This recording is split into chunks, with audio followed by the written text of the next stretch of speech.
In this video, we'll explore whether opening multiple credit cards for bonuses is a wise decision. We'll discuss the upsides and downsides of this strategy and provide some best practices to help you make an informed decision. Here's what we will cover in today's video. Firstly, we'll look at the upsides of opening multiple credit cards for rewards. Then, we'll discuss the downsides and considerations you need to be aware of.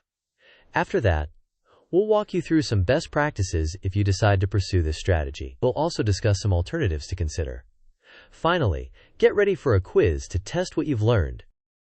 Let's delve into the upsides of opening multiple credit cards for bonuses. Firstly, there are the free rewards.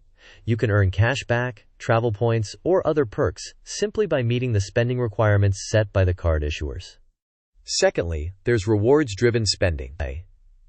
By using these cards for everyday purchases, you can maximize rewards and take full advantage of the benefits. It's important to pay off the balances immediately to prevent accumulating debt.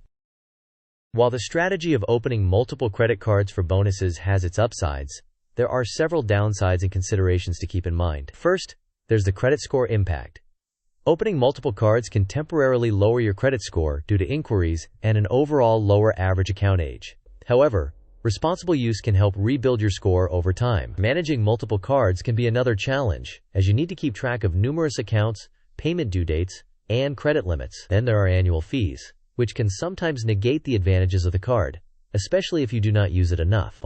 Always ensure that you regularly monitor your cards for unauthorized charges to prevent fraud. Finally, be aware of the rules that some banks have, limiting the number of accounts you can open within a given time frame.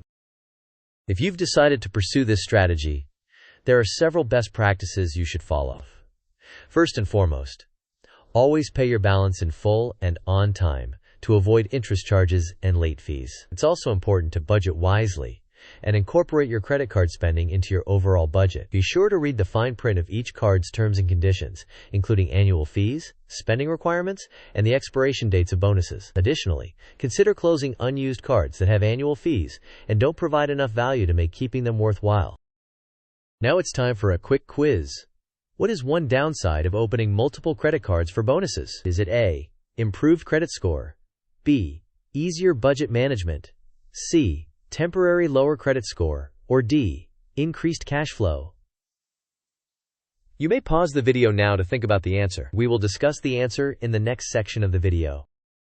The correct answer is C, temporary lower credit score. Opening multiple credit cards can temporarily lower your credit score due to multiple inquiries and a shorter average account age. However, with responsible use, it's possible to rebuild and even improve your score over time.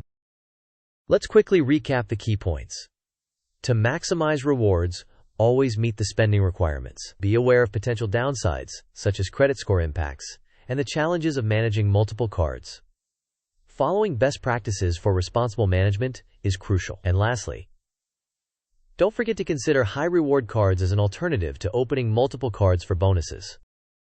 Thank you for joining us as we explored the world of credit card bonuses. We hope you found the information helpful. If you did, don't forget to like this video, share it with your friends, and subscribe to our channel for more insightful content. We would love to hear your thoughts and experiences in the comments below.